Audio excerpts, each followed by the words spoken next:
Ha! All right, what is going on? That was a horrible intro anyway, so that was for the best. What's going on? Yeah, my bad, my bad. We're good. We're good to go. We're good to go. My fault. Good to see all of you, especially checking in after your boy was dead ass wrong as wrong could be for the last week or two about Ryan Garcia, who pulled a. Oh, forgive me, chat. Here we go. So, where's this coming from? Good to see all of you, especially checking in after your boy was dead ass wrong. Where is this coming from? Pulled a. Oh. Sorry, chat. Where's this coming from?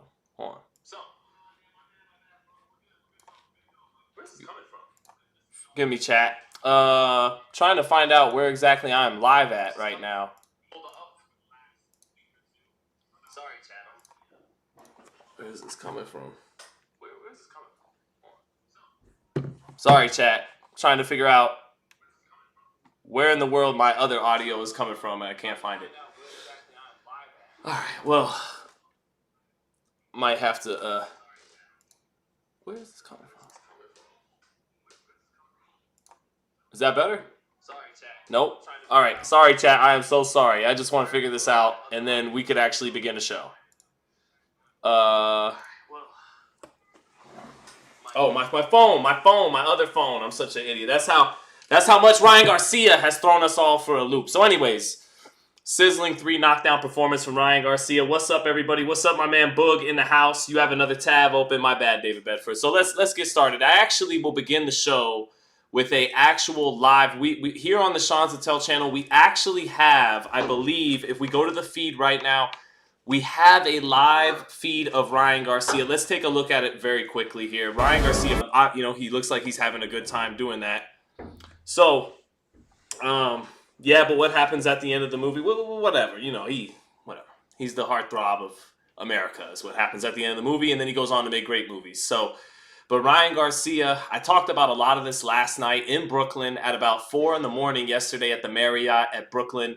But just to recap, man, Ryan Garcia, Devin Haney met his match last night. Ryan Garcia, the number one reason why Ryan had Devin's number last night was Devin had never fought someone on the outside at long range that's faster than him, that has more speed than him. And Ryan Garcia, he was the first guy to do that. And Devin's not some great inside fighter, so once he tries cutting the distance, he's doing what George Foreman used to always talk about on HBO, you don't follow a puncher. And that's what Devin started to do. I don't think he had the best game plan last night alongside Bill Haney, but I don't think it would have mattered too much because, as my man KB, Kenny Buhari pointed out to me, he got caught with a left hook from long range using his jab, and everybody was pointing out last night how some of Devin Haney's technical flaws caught up with him, how he would bow and arrow the jab, and that was a disaster against the left hook of Ryan Garcia. So, to recap, not only did Ryan Garcia pull off the probable upset of the year last night, but he also pulled off an epic culture jamming session like Kanye West was doing last year, and like other artists, great artists have done. He went about this fight like an artist, and Ryan's always had some Hollywood in him, or a lot of Hollywood in him. But last night, he was the artist in the ring, and again, I thought, just as good as his performance was some of the culture jamming he did and talking about the elite and all that and all good stuff. I never condemned him for that. I thought it was the way he was approaching the fight and his mannerisms and his erratic energy. It wasn't so much some of the things he was talking about. I was actually always okay with that. But anyways, Ryan did a great job with the left hook. As we all know, his right hand got better under Derrick James. Every time Devin Haney had to clinch, because Devin really, as the fight went on, had no answers for Ryan's combination punching. It was too fast, too explosive, and he hurt Devin basically every time he hit him solid right from the opening bell. And when Devin would clinch, he'd hit him on the side of the head, on the top of the head with the right hand. So yeah, I recapped this much better, hours after the event. I just got off a long 9-hour flight from New York back home, but wanted to give Ryan his props and go over some of the good technical things he did last night. I got to say what's up to some people. I got to get to a couple quick super chats. Hakeem Steele says, what's up, G? Was wondering why I haven't seen you on Fight Hype. Shout out to Fight Hype, of course. But yeah, this is on me. Good to see you, Hakeem Steels, and shout out. I know you're watching your Lakers against the Nuggets right now. What's up, George Yakovich? Said Devin saying he was sleeping on that left hook when that's what he's known for. Well, that that goes down on Bill and Devin, but we're gonna sing Ryan's praises, and then we'll finish with a little bit of balance there by Timothy Bradley, who's getting a ton of hate in the aftermath of him picking Ryan wrong. Something I hate to see because Tim's a Hall of Famer who usually picks fights not only correctly, but breaks them down to a science. But people don't ever remember the fights you pick correctly. They're all ready to jump on you when you're wrong, and it comes with the territory. So everyone's just calling Tim a hater and everything. But we'll take a look at some of what Tim had to say later, which all he did was point out some objective truths and other things like that. But first, let's recap some of the great moments in the post-fight last night. After Ryan Garcia won that fight, took the podium. Let's listen in. I want to thank my promoter, which is a very small promoter from Costa Rica, Fight Club. I want to thank Ferico for having me in Las Vegas and helping me out with my camp. Thank you to all the press for being here. I come from a place where there's no boxing. So I made the joke on the title that it's Ryan Garcia's world and we're all just living in it, because that's what it really feels like less than 24 hours removed. Ryan is like a superstar rock star that can fight now, and the world is his oyster and we're all just living in it, is what it feels like.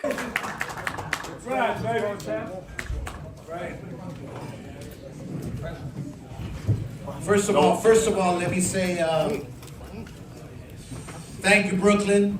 Thank you to all the fans.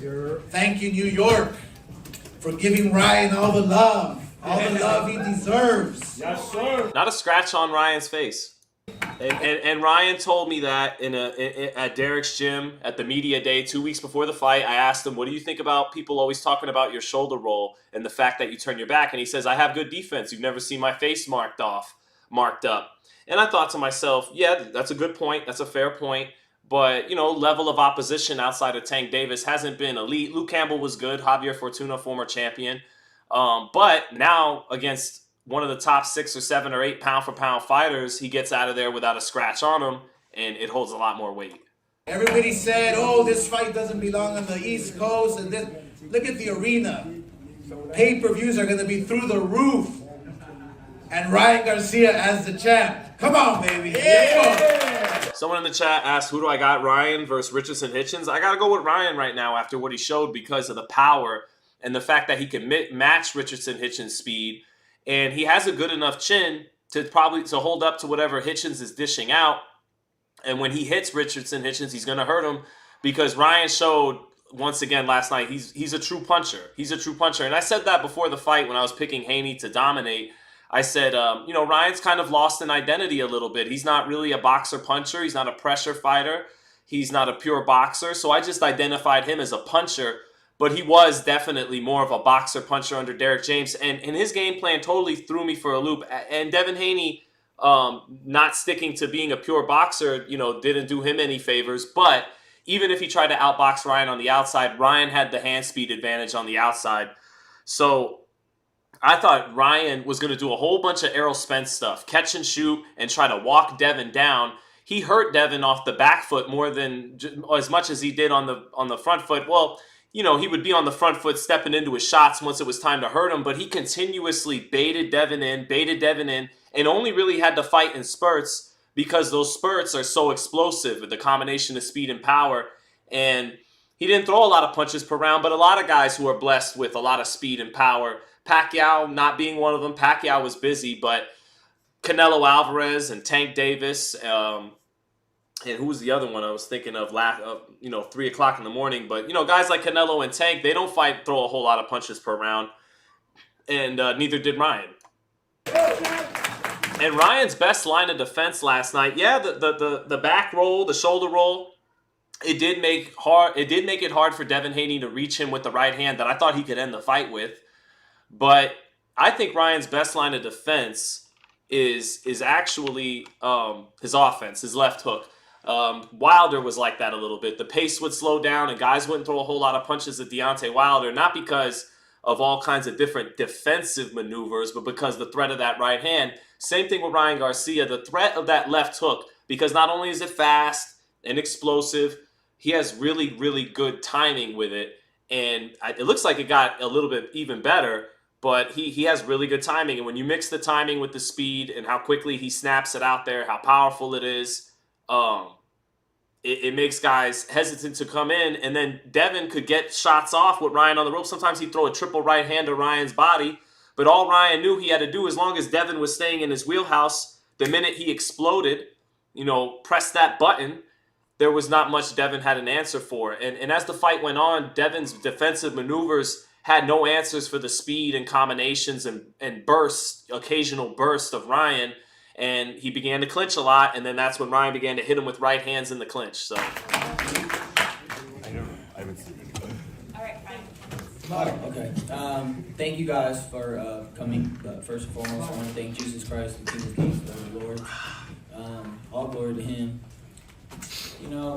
This is why people need to stop believing everything on the internet and stop, living in a false reality. At the end of the day, there's a lot of real shit going on.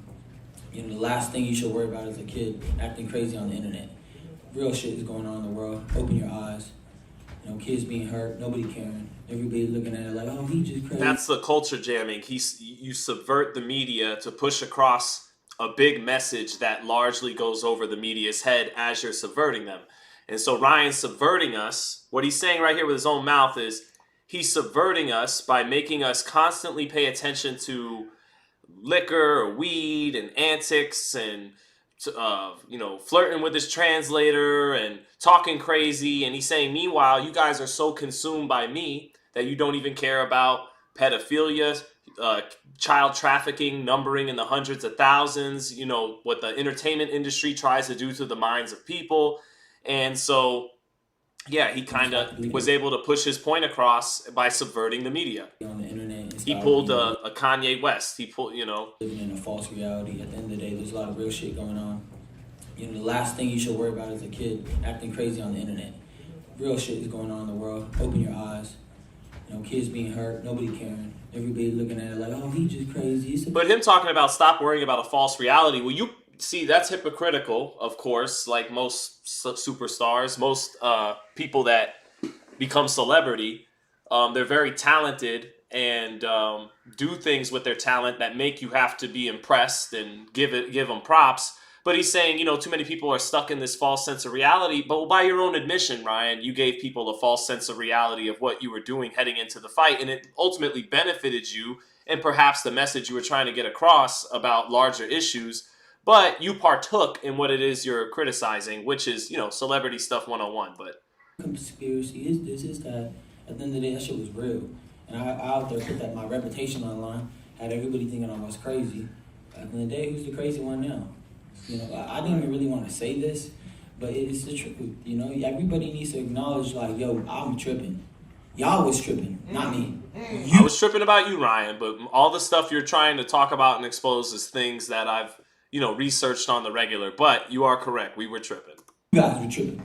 I was the one that was. If you go back to the shadow boxing thing, I actually asked Ryan, yo, you ever heard of Bill Cooper? But with sanity, because I'm like, yo, they're hurting little kids. Let's help them. That's called being a real man. Because I don't give a fuck what people say about me. That's right. I walked through the fire and still held it down and still beat fucking Devin Haney and still drank every day and still beat him. And I did everything. What the fuck? Yes, hey, what happened? Yeah. False reality, right? Drank every single night, went out on the first Monday and the Tuesday and drank. What happened? I won. He's been calm down. Not necessarily am I proud of that, but I'm just saying. And that's part of what Tim Bradley in my interview earlier today got at. He says right here, not necessarily am I proud of that. And so, if Ryan and Tim were to sit in the same room like men and try to come to a common ground, I feel like with the right level of respect and discussion, Ryan could understand where Tim is coming from and vice versa. Because even by Ryan's own admittance, I'm not exactly proud of all this stuff. But the point is, I'm the shit. It's my... hence the title of the video. It's Kingry'S world today, and we're all just living in it because he could do and say what the fuck he wants, basically. Because he backed it up when everybody thought he couldn't do it. You guys can't really fuck with me. That's right. I do whatever I want. I still win. He did. Well, there you go. And to continue it up, Henry Garcia. I thought this was a great question by my man Radio Raheem in this. People, if he hits you, I know we've done this since he was 7 years old. I told you guys, if he hits you, you're either going to wobble or you're going to be dropped. He did both. One more thing. Everybody's saying Devin Haney, pound for pound. He beat this guy. He beat that guy. He beat Loma. He beat Prograis. He beat some other guy. Cambosis. And one more other guy. Yeah. These guys are fucking 34, 35 years old. Of course he's going to fuck them up. But I told Ryan, I said, Ryan, you're 25. He's 25. You both at your prime. He ain't gonna fuck with you. You gonna fuck with him because you got more speed and power. And look what happened. And that's what the fight came down to. Ryan just had more speed and more power. And we thought Devin could nullify some of that. First of all, by matching a lot of Ryan's speed to where it'd almost be a negligible difference. Not quite the case. Ryan was faster by more than just a negligible difference. And we thought Devin could make up for raw speed and raw power with nuance and sophistication and timing and skills and positioning and tool set. But ultimately, sometimes it just comes down to who punches faster and who punches harder. And that's what won the fight for Ryan. He also had really good tactics and knew when to step on the gas. Despite fighting in spurts, he had a perfect sense of timing. And he was able to weather whatever Devin threw at him on the ropes and would come back at all the right times. But I feel like be straight with us. At some point during this build-up, were you like, my son might be having some problems? Well, yeah, I mean, you have to, you know, of the things. Great question by my man Radio I feel like Raheem. be straight with us.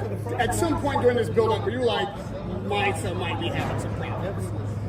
Well, yeah, I mean, you have to, you know, of the things. So forgive us, Ryan. Even Pops didn't know for a minute there. It was, yeah. He will keep on telling me, Dad, it's not beer, it's apple cider. But he was trolling a little bit. He was. But there was some. Well, shout out to Henry Garcia. He pulled a little bit of a, because some of us were questioning, like, what are you doing? Why are you letting your son do this and then fight Devin Haney without having multiple fights with Derek James to restore him from the tank knockout? And, you know, after just one win against a solid guy, but not an elite guy in Oscar Duarte, you're going to put him right in there with the Wolves? Henry Garcia pulled a Goku with Gohan against Cell in the Cell games.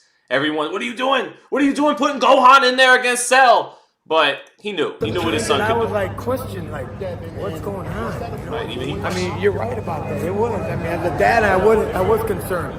But I also saw his work ethics. And moving forward, do you think that part was So, yeah, I mean, even Pops was concerned, but shout out to Henry Garcia and Lisa Garcia, always nice people to deal with. And a lot of people question, you know, how much do they love their son? Why are they letting their son behave like this? Why let him fight Devin Haney so soon? And they knew their son was capable of shocking the world. And so, you know, all love to the Garcia family. He's always had nice parents. But Matt Borgenson, I want to get to your super chat. Thank you for all 500 plus rocking with me right now on this Tire Sunday. I have a tinfoil hat theory that Ryan may be the kryptonite to the defensive style fighters like Haney. To me, if he fought Shakur, the same result would happen. I think that left hook is just unavoidable. You might be right. Shakur might not have enough to keep Ryan off of him. And these guys are used to being the quicker guy on the outside. And even though Ryan's not the more nuanced guy on the outside, he's got more raw, pure speed than they do. So yeah, you might be right. I'm not too confident right now in my fight breakdown skills. I got to get back on the winning streak, get back on picking things correctly. But yeah, thank you for the super chat, Matt Borgeson. And again, Matt Borgeson thinks that same thing would happen to Shakur that happened to Devin. He thinks he's got the style against these guys that aren't punchers. Tank was a puncher. That was able to slow Ryan's roll in round number 2. Maybe without that power to keep Ryan Garcia off of you, and he can match or exceed your speed. Even if you're a good, pure boxer, he could be a nightmare for you. He wound up having Devin Haney's number last night. Now, with Ryan sucking down to 140, with Devin maybe coming in with a better game plan of being the pure boxer, could that have made the fight more competitive? Very well, perhaps. But it did just look like Ryan had Devin's number last night. So we'll get to Tim Bradley later on. I think he best puts that argument for sure. So again, it's Kingry'S world, and we're all living in it. And he had more to say. Did you think Haney felt your power in the first round? And how did you proceed Most from definitely. then on? He got wobbled bad. I mean, I'm surprised he has such good heart and like recovery. Bro, I cracked him in that first round. I thought it was over. I'm like, I thought Devin had showed really great. I think Devin's a true champion. Just for the way he responded to each knockdown. He really had no steam left in his punches after he got hurt in the 7th. I think getting hurt in the first threw him off. He just wasn't prepared for that, the speed of Ryan and the explosiveness, and that threw him off. He managed to win rounds 2, 3, 4, and 5. I gave 6 to Ryan. But after that knockdown in round 7, Devin fought with tremendous heart, and his legs were hardly really underneath him for the rest of the fight. And then especially after the second knockdown, but even after the first knockdown, so much steam left his punches. But he fought with such determination, did Devin Haney, and for that, he is a true champion. I won. Easy work. And then he came out firing in the second. He even hurt me with the hook. And I was like, damn, maybe you do got a little power. Mike Coppinger. Ryan, Mike Coppinger, ESPN. Yeah, see. Congratulations, Ryan. Thank you. Look, Oscar, you said in the lead up to this fight that some fighters thrive in the chaos and need that. Ryan, did that help you? Did this chaotic build-up really help you focus on? Man, you don't know half of the shit I've been through my life. Like, that shit was nothing. Like, I've been through some crazy ass moments. This whole fight week was crazy. Like, crazy. You have no clue. Y'all have no clue. Fucking no clue. Shit's hilarious. It'll come out one day. Yeah, and Oscar, what do you think? I swear I had brown hair on Monday. I got gray hair. No, but look, Ryan. I mean, look, Devin Haney was. You know how they say winning solves all problems? Like that's a popular one in team sports. Winning makes everything go away. Winning solves all problems. We're seeing that right now with Ryan and Golden Boy.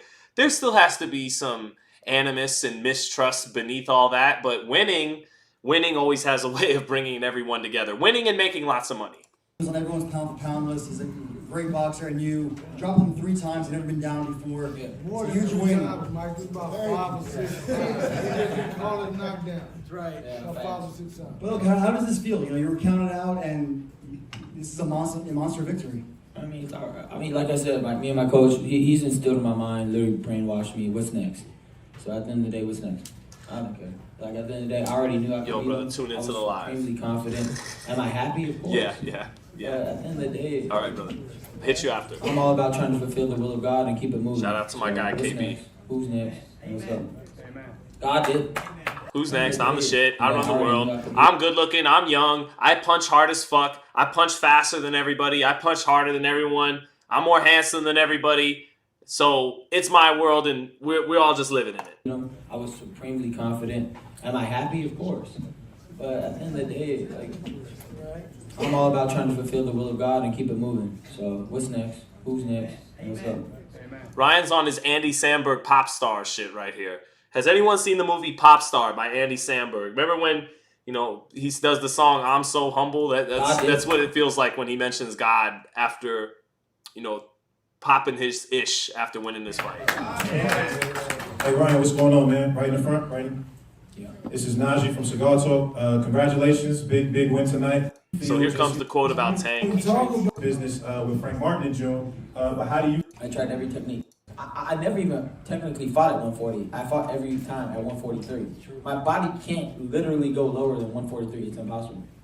I tried every technique. Can't do it.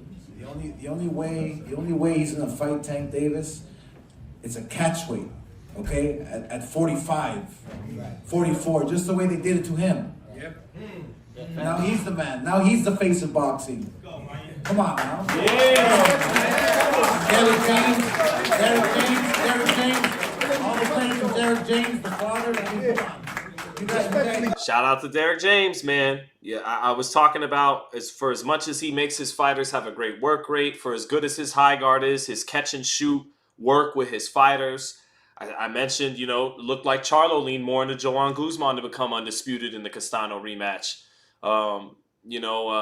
there's rumor him and Errol have split. Joshua left. So Derek, Emmanuel Stewart went through this. Buddy McGirt certainly went through this. You have your downswings. But this was as fine a performance. Maybe this might be the finest performance of Derek James's career, considering his fighter was 8 or 9 to 1 underdog. And I'm happy for Derek because he's a guy that's had nothing handed to him. He had to fight guys like Joe Lipsy after 9 or 10 fights as a professional when the 90s were filled with nothing but killers in the top 20.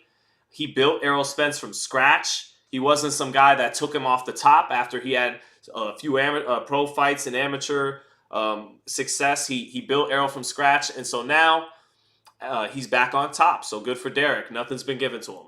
Yeah. I tried to get the question off. So let me get to a couple super chats real quick. Shout out again to my man Matt Borgenson. Oh, it says, how big of a win do you think Devin Haney is on Ryan's resume compared to something like Spence for Crawford and Zhu for Fundora? Well, I think it's a bigger win than Zhu for Fundora just because Zhu's really good and all, and Fundora, they both actually made weight, to be fair, but Devin Haney is top 8 pound for pound or so, former undisputed lightweight champion. He even, I think, even though Tio is the champion at 140, I think there was plenty of people who felt like Devin was the top dog out of the 4 belt holders. So the fact that Ryan almost knocked them out, dropped them 3 times as a 9 to 1 underdog and just had a scintillating performance. I got to give it. It's not what Crawford did over Spence because that was for undisputed. Both guys made weight. It was for undisputed.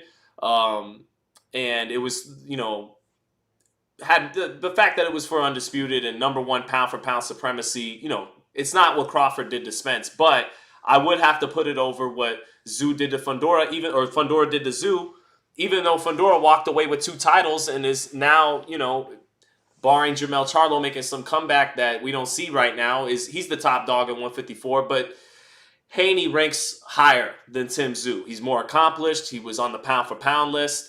And yeah, so I gotta say that it ranks above what Fundora did to Zhu, but below what Crawford did to Spence.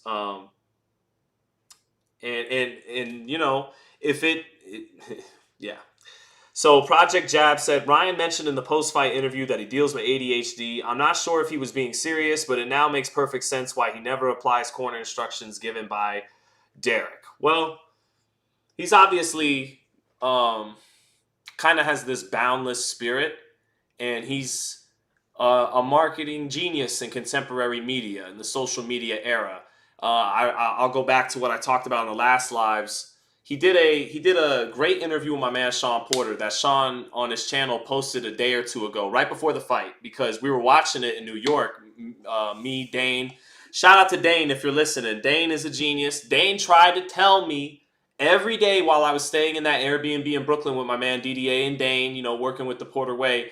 Dane tried to tell me Ryan is crazy like a fox. Ryan knows exactly what he's doing. He was trying to, and then we wind up watching the interview with Sean, and Ryan's explaining, you have to learn how to exploit things and see what gets views, what doesn't, tinker it, tamper with it, and do what's going to get you the most exposure. So he's this boundless spirit, so it doesn't surprise me that, sometimes he doesn't always listen and he's a little hyperactive and all those things. But, yeah, that would make sense. Why he doesn't listen to Derek. And I think he thinks he knows a lot. Like a lot of young people, he probably thinks he knows everything because he is very sharp and has a keen sense. When young people are sharp in their late teens, early 20s, mid 20s, they're always going to find a way to have their finger on the pulse of what's current more than everybody else. And so being able to do that, knowing that he knows things intrinsically with his, great contemporary media, social media mind, and being at the age where you have your absolute finger on the pulse if you're tuned in with what's hot, what's contemporary, what's going to work for today, he feels like he knows a lot of things that people don't. So maybe he's not always the best listener at that, but then he can be when he wants. It's clearly a unique young man. So If he has ADHD, whatever. It didn't cost him in this fight. What would you like to see from Ryan next? Thank you again, Matt Borgeson. Conor Benn or Errol Spence, or even move up to 154. What's your opinion? I would, KB, if you're watching, I would love to see the Tank rematch. I don't know how that would work out with weight, but at a weight, if Tank's down to move up where Ryan's going to be the bigger man, Ryan and Tank it could do like Mayweather De La Hoya numbers. So that'd be a huge fight that would probably end in a knockout. So I would love to see that. That'd be my ideal thing. Let's see Ryan and Tank run it back. And then what else? I mean, love to see him against the 140 pounders, but he's talking about going to 147. I'd love to see Ryan and Teofimo, but Ryan says he can't make 140 anymore. So I don't know. If he goes to 47, Mario Barrios is a good fight in Texas. California Mexican Chicano against Texas Mexican. That'd be a great fight. I think Ryan would win. Ryan's just more talented than Mario Barrios. Kind of the same thing Devin Haney ran into, where Barrios is more dedicated, more disciplined, sometimes more locked in, but this kid has a special level of natural talent, so I'd have to favor him. I don't think he beats Boots or Crawford, even though, we're going crazy about Ryan right now. I don't think he'd beat Boots or Crawford. I think that's a step too far. But everyone else, Stan Jonas is really tough and would have you would think, physical strength advantage maybe on Ryan, but Ryan makes up for that in his one-punch power. Ryan against some of those welterweights would be really interesting. I just don't think he'd beat Crawford or Ennis. If he could fight at Ryan Garcia weight, if he could just get all the top 140s to fight him at 143, 144, who knows? Maybe he could beat them all. But right now he's a tweener. His best fights are at 140, or even guys like Shakur and Tank moving up from 35, but he's talking about going to 47. So I don't know. I don't believe him when he says he's going to fight Boots. I almost don't believe anybody when they say they're going to fight Boots. Let me get to another super chat here. Fan of Boxing says Haney should never mention Tank, Tio, or Matias. Well, I don't agree with that. He lost. He's still one of the top guys at 140. Losses happen. He should probably have a tune-up fight, have a confidence builder, because that fight may have taken something out of Devin, but he's young enough to bounce back from it, and the intangibles he showed in his heart were really, really great. So I think he could come back. I'll say it now. I don't think Devin Haney's won his last world title. I don't think the WBC 140-pound strap is the last time he gets gold. I think he'll do it again, but he needs a tune-up first, and maybe he loses to those guys, but maybe he still beats some of those guys. Especially Matias or Tio. But Mr. Rocket said, Sean, speaking of opponents, please tell me why so many people overrate Pitbull. He's literally one of the worst boxers today. Ryan would do him so dirty. I'm not so sure about that. Pitbull could maybe smother the hook, and when it does land, have the rare chin in the sport to absorb it, not over and over again, but a number of times to stay upright. And then Isaac Cruz is not one of the worst boxers today. He's actually a good boxer. You can't always think of a good boxer as someone on the back foot, maneuvering off the back foot, countering off the back foot. He's a good boxer. He has good defense. He doesn't get hit clean a whole lot, and when he does get hit, it's on the top of the head. It's not on the button, because Isaac Cruz tucks his chin as good as basically anybody in the game right now. He tucks his chin like Gennady Golovkin used to tuck his chin. Bernard Hopkins used to tuck his chin exquisite, but he did it behind, some more sauce, a shoulder roll. But he's kind of like Golovkin, great high guard and keeping the chin low. And he got an even more compact frame than Golovkin, so he catches extremely well. And then the things that do get through, they usually don't get through clean, because he catches it on the high guard and it's landing on the top of the head. And if you do manage to get the guy on the button, he hardly has a neck. He has a great shock absorber, and he could take a good shot. Ryan and Cruz would be a great fight. That'd be a great fight, because Ryan just wants someone to try and walk into his left hook, and Cruz will oblige him and try to smother it and beat him up. Now, Ryan laying on the ropes, giving his back with the kind of bot. It isn't going to be, little 2-3 straight right hands by Devin Haney to his body. It's going to be Isaac Cruz unloading to his body, and with much more firepower to the midsection than Devin does. That'd be a great fight. I would love Ryan and Cruz. Would love that fight.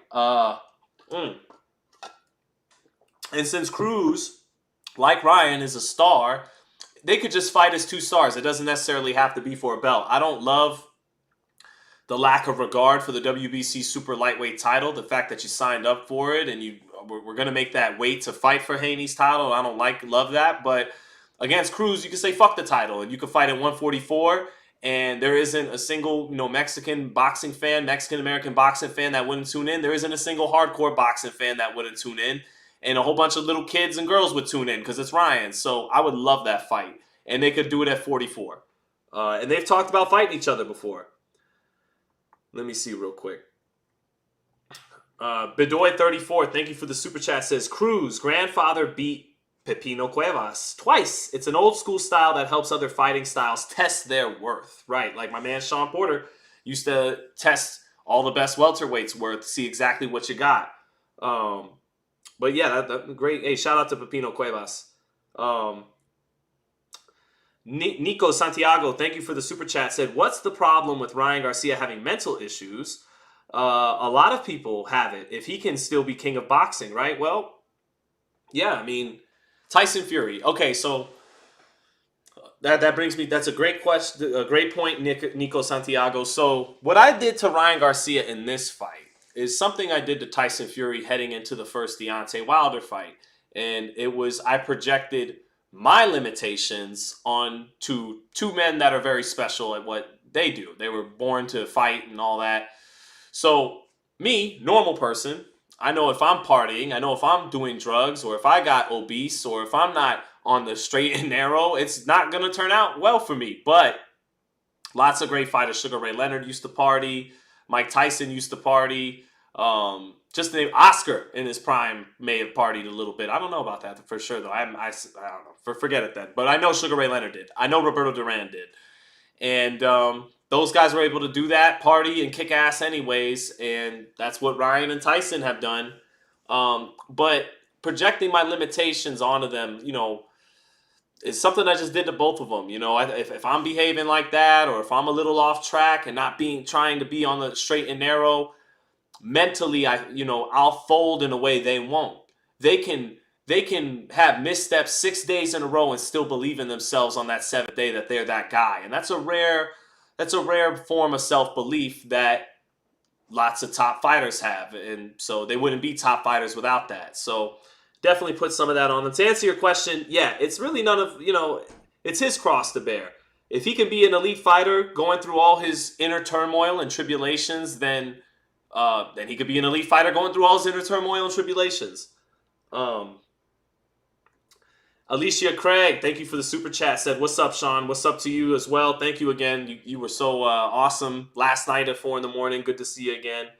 And another one from, man, you guys are awesome, from Jair Meha said, all bullshit aside, do you think them 3 pounds would have made a difference? I get it's an advantage, but I don't think it would have helped Haney. Garcia got power regardless. Haney couldn't get out of the way. No, I agree with your statement. I think, Ryan was just the better fighter. And what really put the nail in the coffin is he's got the advantage on the outside by Devin. So then what's Devin going to do? Devin's not some great inside fighter. Devin's going to try and walk into the puncher. And even if he's having success, even if he's jabbing the stomach, landing some right hands to the body, freezing him with the jab body, coming over the top, Ryan was rolling a lot of the steam off of it. He can't hurt Ryan on a consistent basis. And to try and hurt him, he has to load up. And while he's loading up, this man can explode with 3 or 4 or 5 punch combinations. So if you try to crowd Ryan and be on the front foot, it's only a matter of time because you're in his wheelhouse. He's going to fire and you're going to be there for the receipt. And then if you try to outbox him on the outside, this guy has fast hands and long arms and he's going to hurt you every time he touches you. But it's not, that's a little beside the point. And we'll get to the Tim Bradley part later. Look, when Jose Luis Castillo knocked out Diego Corrales in their 2005 rematch, the rematch of the best fight, maybe the last 25 years, whatever, arguably the best fight of the 21st century, if not on the short list. Everyone thought that Corrales didn't look like the better fighter. But nobody in the media, nobody in boxing glazed over the fact that Castillo was 3.5 pounds overweight. Everyone said it factored into the fight.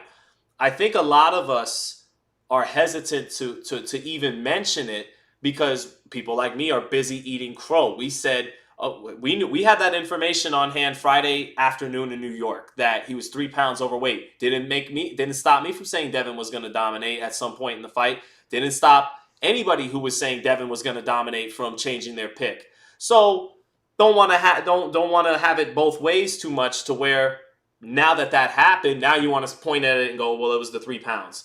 But I do think that Devin, if you listen to his voice, when we did the scrum with him Thursday after the presser, he was weak.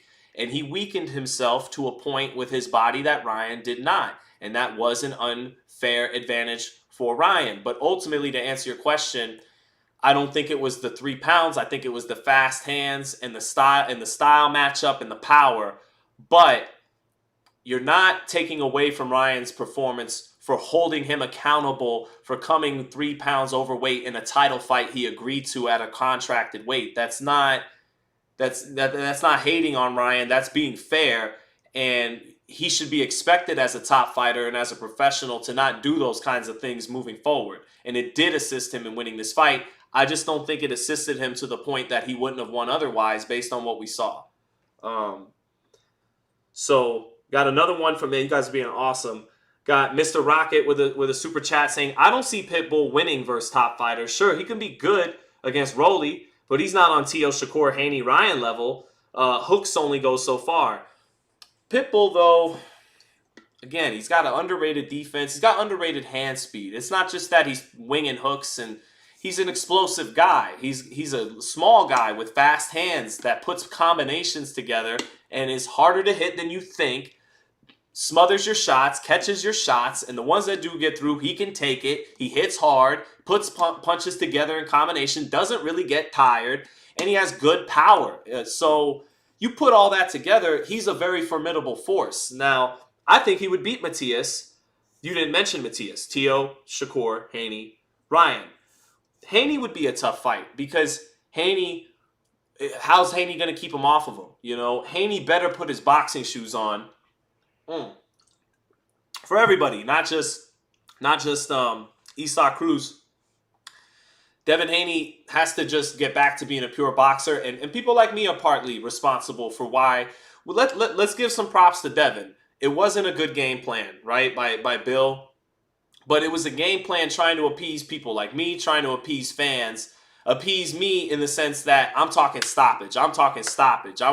I want Devin to do some of the things with the right hand that Terrence countered Errol Spence and other fighters with, when that's not really who he is. He's a pure boxer. He's in and out at his best. He's not half steps back and sitting down on counters. He's a pure boxer. He's best off when he's pivoting off and using his movement and his range.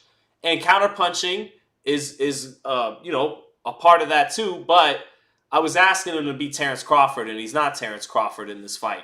And, ever since knocking out Antonio Moran with that big looping right hand, they have an infatuation with the power punching technique, does Devin Haney and Bill Haney, because I think in their mind they felt like we got the boxing down. Devin's been a great pure boxer since he was a kid, since he was a teenager. Let's develop this power, and it'll make our game and our style whole. It'll make it complete.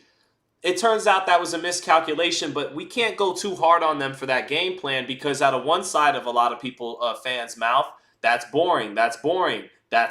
When you fight behind the jab, use your legs all 12, and just look to win every round.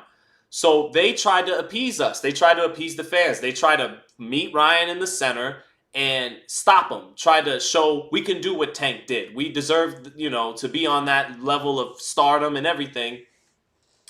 And it didn't turn out to work well. But back to your point, Mr. Rocket, against Cruz or against Matias or any of these guys, this is the hard lesson learned for Devin Haney and for people who believed he could do those kinds of things like me, that no, that's not in his bag. He's going to be best off being a pure boxer. And if he goes back to being a pure boxer, just trying to bank every round behind his jab, then maybe he'll still beat Isak Cruz. Very well still beat Isak Cruz. Take care of business against Matias. Still outbox Teofimo Lopez, who, even though he has the power to do all the things that Ryan did to him, carries much of the power that Ryan carries some of the speed that Ryan carries. He's an explosive athlete too. He is not tall like Ryan and doesn't pick his hands up like Ryan. Even if he's on the front foot, he leaves the hand down. So if Devin's on his movement, if he's on his bike and putting that long jab on him and maybe, stopping some of the bow and arrow stuff that people were talking about, he can still outbox T.O. and become unified. But point being, the infatuation with the technique on power shots, it's time to put that on the back burner and double down on what Devin does best. You know, being rangy and speedy on the outside and using his feet and being a pure boxer.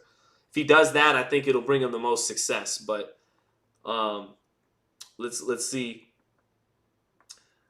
Matt's Adventures. All right, Matt's Adventures says, good to see you doing your own thing now. Oh, and does that crow taste good? You know I always rock with Ryan. It does. It tastes bitter. You know, it comes down a little gross, but actually, though, it wasn't too bad because it was an electric performance by Ryan. So even though I was hurt, the main reason the crow is so salty, Matt's Adventures, is it's my first big fight alone. And you guys knew on last year on the lives on Fight Hype, I virtually picked every fight correct.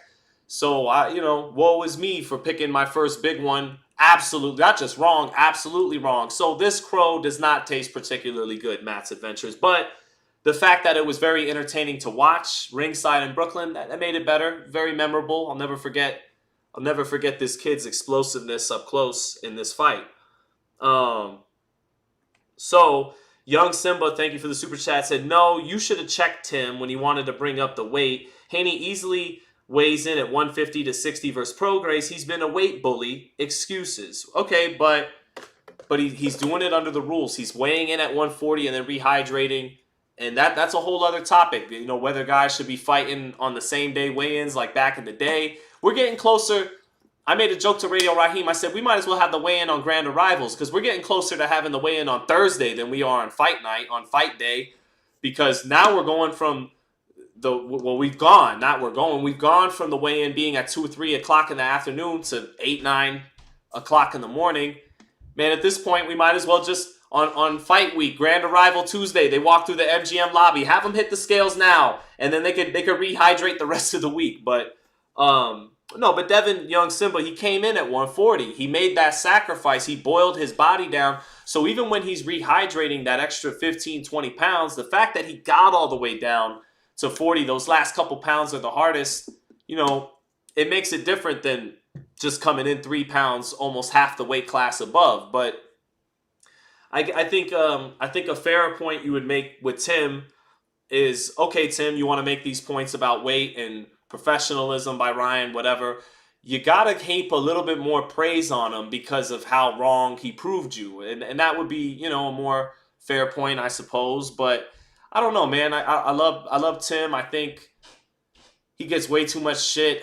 And look, who was going to point it out? Who was going to point out the weight then? Nobody else was. We're all too busy eating crow, giving Ryan his flowers. Someone, why not the Hall of Famer, who spends hours and hours and hours in the lab and shows his face when he gets it wrong as much as he shows his face when he gets it right. Why can't he be the one to point out, if not him, who, that, hey, that's not exactly cool that he came in 3.2 pounds over the contracted weight limit. That benefited him, but, like, that's why I bring up Corrales-Castillo too. When Castillo did that to Corrales, it wasn't some controversial thing to bring it up, as it's a matter of fact. So, but again, that's not why Devin lost. Devin lost because Ryan was just the better fighter all around. He's faster than him and punches harder than him, like Henry Garcia said, and that was basically it. And then he had the length to match Devin. So, but it's still fair to bring it up.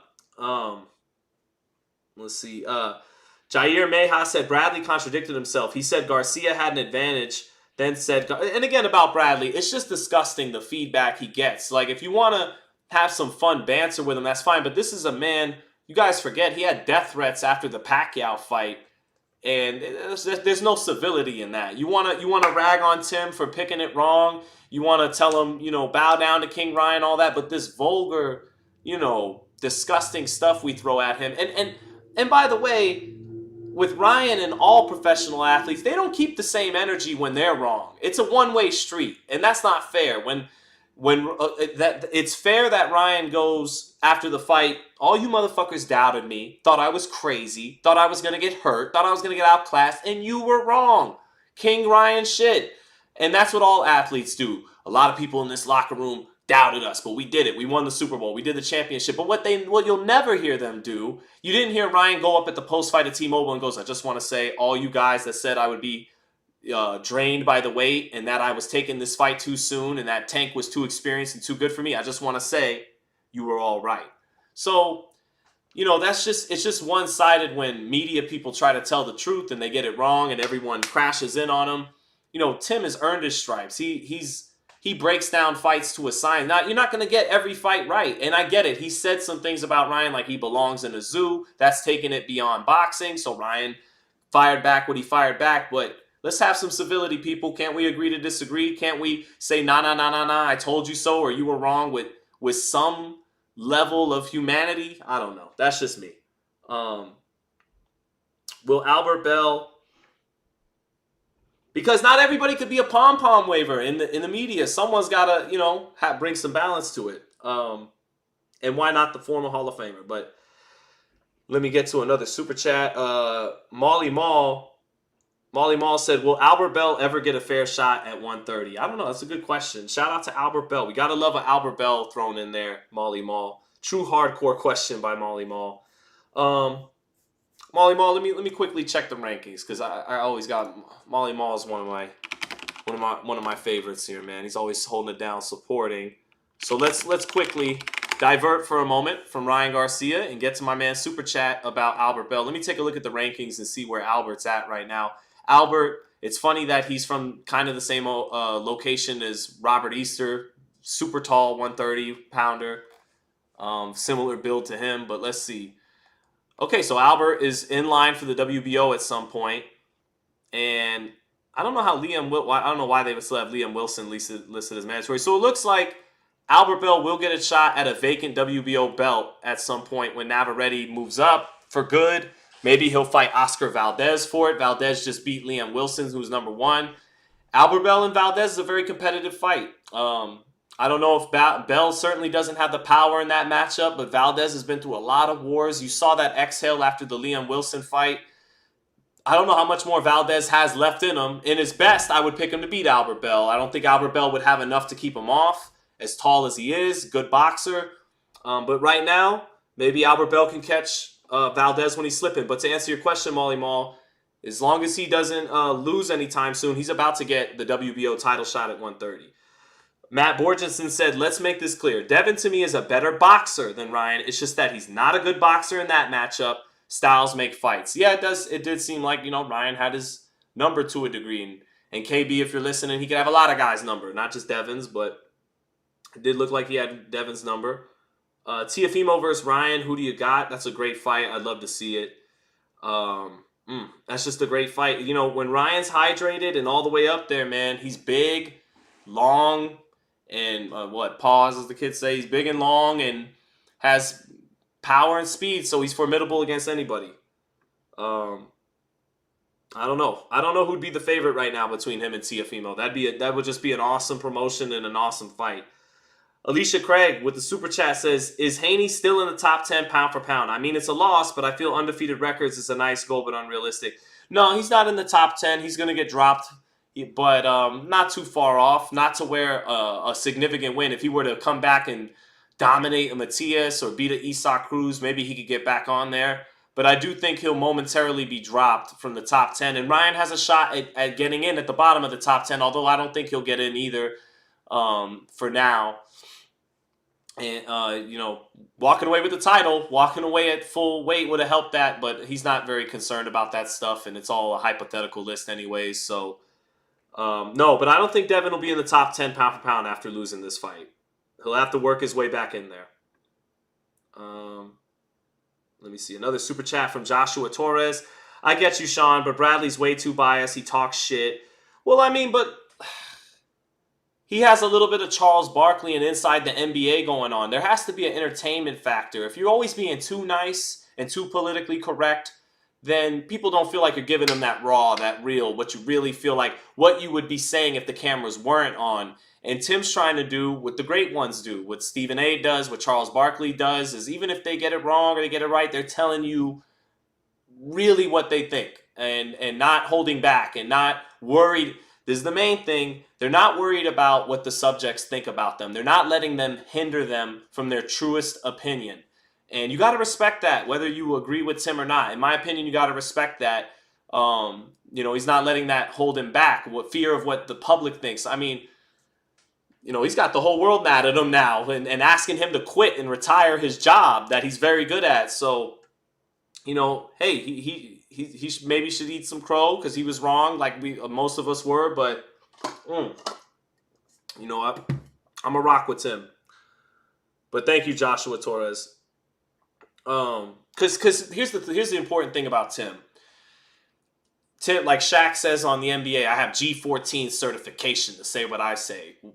Tim Bradley isn't the Shaq to the boxing world, but he is a Hall of Famer, and he has maybe G11, G12 certification to say what he wants to say about it. He's a Hall of Famer. He beat Juan Manuel Marquez.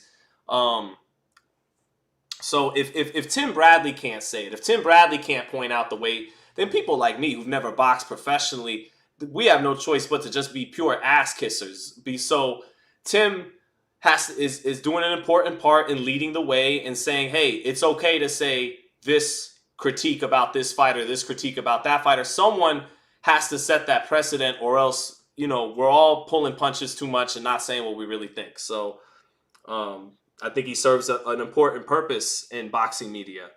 Jair Meha, and I understand the ESPN Top Rank stuff can get political too sometimes, but he calls out ESPN Top Rank fighters. He's called out some of their some of the guys, Teofimo, Shakur. These are their foundational pieces they're trying to build around, and Tim doesn't do a fucking infomercial for them every time he fights. If their fight is dull, he says it's dull. If Teo's not cutting the ring off against Jermaine Ortiz, not cutting the ring off against Jermaine Ortiz. So, give him credit. Jair Meha said, my comment wasn't saying nothing bad about Tim, just pointed out a contradiction. I love boxing. I don't play favorites. That's all. No, Jair, hey, I'm not saying Tim's above reproach, and I am defending my boy vehemently because the whole boxing world's coming against him. They're asking for his head. They're asking for him to retire, to quit his job. So, I'm going to ride with Tim, but I totally get your point, Jair Meha. And thank you for the super chat, brother. I feel like I got to give you more for the super chat. So again, he just said my comment wasn't saying nothing bad. It's just pointing out a contradiction. I love boxings. I don't play favorites. Good. That's good, man. Jay Shaw said Ryan gets no credit deliberately dismissing weight. Thank you for the super chat. I think he does get credit. Again, I give him more credit than even Fundora becoming unified against Tim Tszyu, because even though he walked away with hardware, he didn't drop 3 times one of the top 10 pound for pound, a guy that I thought was making a run towards one day getting the top pound for pound spot. And Devin the Dream Haney, the dream of number 1 pound for pound, that ship may have sailed based on what Ryan was able to do to him. But I do think he could get back in the pound for pound list, and I do believe, I'll state it here, he will be world champion again. So let's see. Ramirez said, read my comment, man. Let me see where it's at. Try and find it. Ramirez said, it's not that Tim can't commentate. It's that Tim is not being real. He's super biased, and he swear all his favorite fighters and beat anyone, anywhere, any day like Jesus or Allah. No, man, they're human. I disagree, Ramirez, because Shakur was one of the guys that he was just gung-ho about. But the minute Shakur had a shaky performance against Nakatia or De Los Santos, he called it like it was. So, I don't agree. He has at times bit the hand that fed him with Top Rank. Maybe not always, but for the most part, he has. And that's something you don't see a whole lot of from the other commentary teams, So yeah, but all right. So we still got about 700 people in here. Let's take a couple more looks at a few other clips before we get out of here. Where we at? Oh, another super chat I gotta get to first though. Death Scroll, thank you for the $10 so much, man. Those requesting Ryan versus Boots must not have seen the encounter between Eddie and Ryan's father after the fight. Ryan isn't moving up to 147. They want Pitbull at 140 or whatever catch weight.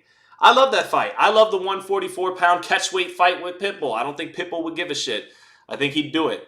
He's that kind of fighter, that kind of man, it would appear to me. So I'd love that. But I'm with you. Keep him away from Boots. Keep him away from Crawford. It's a great quote. It's great energy by Ryan, who, again, it's his world today and we're living in it. But let's not get too far ahead of ourselves. I said when I was talking about Devin, and you guys would ask me, when I was saying, I think Devin's going to dominate this fight, I think Devin's going to be number 1 pound for pound one day, you guys would say, well, what about Boots? And I'd say, yeah, stay away from him. No. I was saying Devin was going to become champion from 135 to 154. Maybe he still will.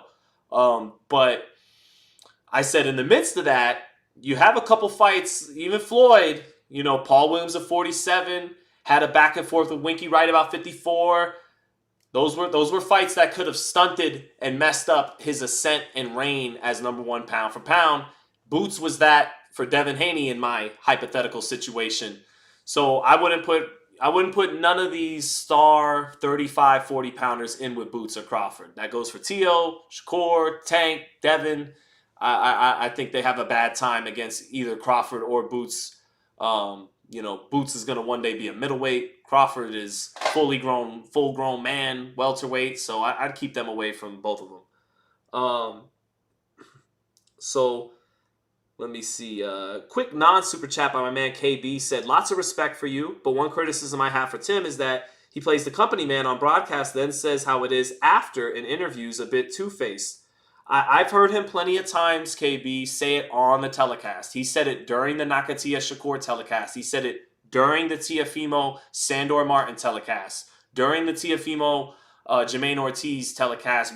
At some point, did the realities of the dynamic of his job maybe influence a broadcast or two? Yes, he is a human, and that happened. And if you point it out, that's fair game. If you recalled a certain fight, he may have done it. But overall, I think he's an ass kicker on the mic. I think he tells it like it is. I think he's got he's the Charles Barkley in boxing, and really Charles Barkley from 20 years ago, because now Charles is just having a good time, sometimes having a drink, fooling around with Ernie, one of his best friends, and going back and forth with Shaq. But 25 years ago, fresh off retirement, he took the analysis side a lot more serious.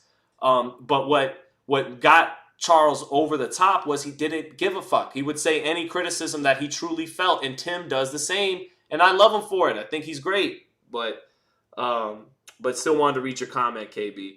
So Death Scroll said those were Death Scroll. So Party Time with the super chat said Tim will be fine.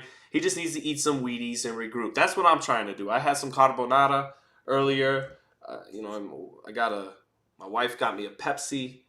I might go for a walk to the park with my head down, and I'm so stupid. How could I have picked it wrong? These people come to me. By the way, I apologize to my audience. I know the sweet ones in you say y'all don't have to do that, but you people come. We got 700 people in here. You people come for me to have insight. I want to always pick a fight correctly for you. Otherwise, what are you coming for me to listen to? I always want the analysis to be on point. So I'm tough on myself when I pick these fights wrong, and mad at myself for some of the foreshadowing on the other side I didn't pay attention to. Ryan, whether you love him or not, or don't like him, whatever, he has more kind of knowledge of self, and Devin was still searching for who he is.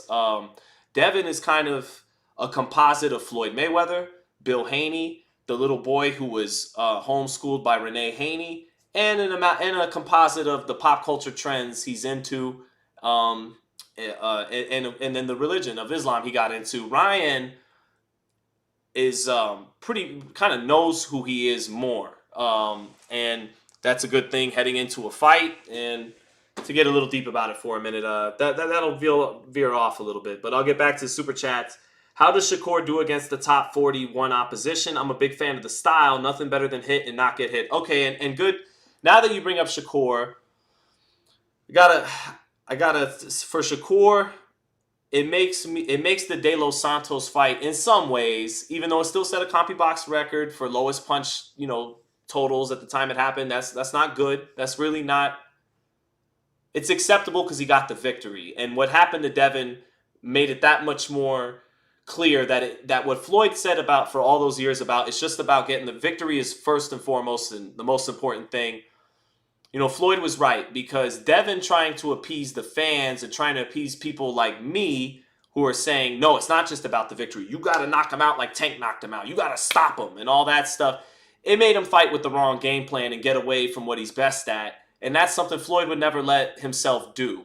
And Shakur still wasn't, in winning the WBC title, his third division, becoming a champion, still a very good accomplishment, no doubt about it, in beating De Los Santos, who is formidable, no question about that. But now what Stevenson did that night rings a little bit more true to me. because at the end of the day, he got the victory. And maybe if he tried to do some of what Devin did game plan wise against Ryan, he wouldn't have got it. Maybe he would have got hurt by the superior puncher, De Los Santos. But he kept it safety first. He was smart to a fault, patient to a fault, but he won. And he got out of there without getting dropped 3 times. And that's why Floyd would always say, at the end of the day, fuck all that shit. Just get the win. And who cares if they boo? Who cares what they say? You win and you go to the next one and you keep winning. So to Shakur's point, he might appreciate this point. I have a little bit more appreciation for what happened with De Los Santos purely because he still won. He still won. And if he would have tried to appease us and hurt De Los Santos or stop him, maybe he would have got caught with something and lost. So, but that's not to say you still don't want to see more from him than what he showed against De Los Santos. That's not to say that. But at least he did still win. So, and it brings into perspective why Floyd always said what he said about that stuff. But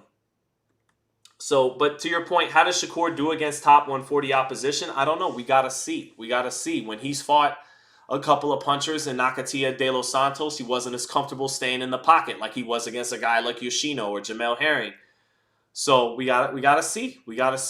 There's questions there. Doesn't mean he won't answer them and pass it with flying colors, but there's questions there. When, Nakatia made him go 12 and made him timid, and De Los Santos did the same thing, what would Matias do with his power and his frame? What would Cruz do? And so on and so forth. So yeah, but not to say he can't do it. It's just that's a wait and see. Andrew Castellanos, thank you for the super chat. Andrew Castellanos says, Shakur versus Ryan, who wins? Someone earlier donated the super chat and said he thinks it goes the same way as the Haney fight. I could understand that opinion now after watching what I watched last night in Brooklyn. If you don't have anything to hurt Ryan like Tank did, then it's just a matter of time he gets off on you because he's fast. And even if you got good defense and reflexes, when he puts 3 or 4 together, long arms at that, hitting hard as hell, it's a lot to deal with on the defensive side, even if you do have a good defense. So if you don't have something to keep him off, to keep him weary, or to hurt him, you could be in deep shit with Ryan, like we saw with Devin, and maybe Shakur would go through the same thing. Now, Shakur has always had a better defense than Devin, but he's not as big as Devin. He doesn't throw as many punches per round as Devin. So Devin had some attributes over him as well. But Shakur has always been the more accurate guy in placing his shots. His shots are more compact. And he has had the more open eyes on defense, the better radar. So, we'll see. We probably won't see. They probably won't fight. But Alicia Craig, thank you for the super chat, said, Golden Boy still took a hit. Oscar and B-Hop wanted that belt. I don't think they care. I think Golden Boy is happy now. They feel like they got a superstar and they're in the cockpit. They're the A side to every negotiation except for a potential, Tank rematch. But weight may render that talk obsolete if Ryan really is going to welterweight. So, no, Oscar's reinvigorated, and this is the culmination of Oscar's reinvigoration. He was reinvigorated about a year or two ago. But then Ryan lost the Tank fight, and he had horrible PR in the aftermath of that fight of not showing up to Ryan's post-fight. I thought it was vindictiveness because he was mad because he felt that Ryan backdoored his company with Lupe Valencia to make the Tank fight with PBC. So I thought that was Oscar, being vindictive. But at the same time, he moved from LA to Las Vegas, started having some local cards with Virgil Ortiz, Zurdo Ramirez, and really and was out front and center at the undercards.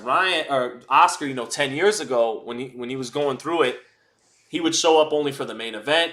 Now he's here early in the card, doing tons of interviews, really getting the word out there, and he had all the right energy, not all the right energy, but he had a lot of the right energy to reinvigorate his company, but he needed something big to happen. He needed a big win from one of his fighters. And he got it from Ryan Garcia doing this. So this is a huge shot in the arm to Golden Boy, even though Ryan didn't leave with the title.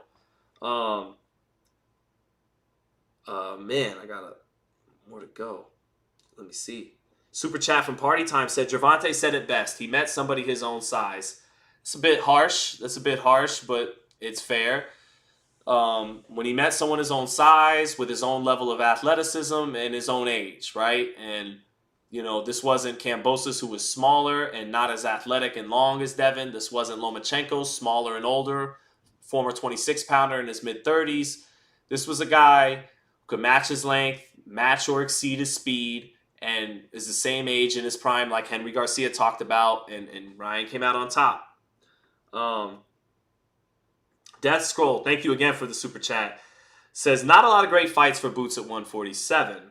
How long do you think Boots should stay before moving up to 54? Boots needs a big name to advance his stardom. What would be your strategy as a promoter? Well, my strategy as a promoter is if I had all the money in the world, I would just give Terrence Crawford a stupid amount of money to get him in there with Boots and hope that Boots wins. That would be first order of business. But realistically, in the shoes Eddie Hearn's at, feed Conor Benn to him.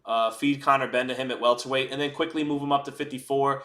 I talked about Boots fighting Madrimov for the WBA at 54 and the Russian champion. It's a tough name. Bakram Melikuzi, something like that. But Bakram, 22-0, promoted by Kathy Duva, won the IBF super welterweight title.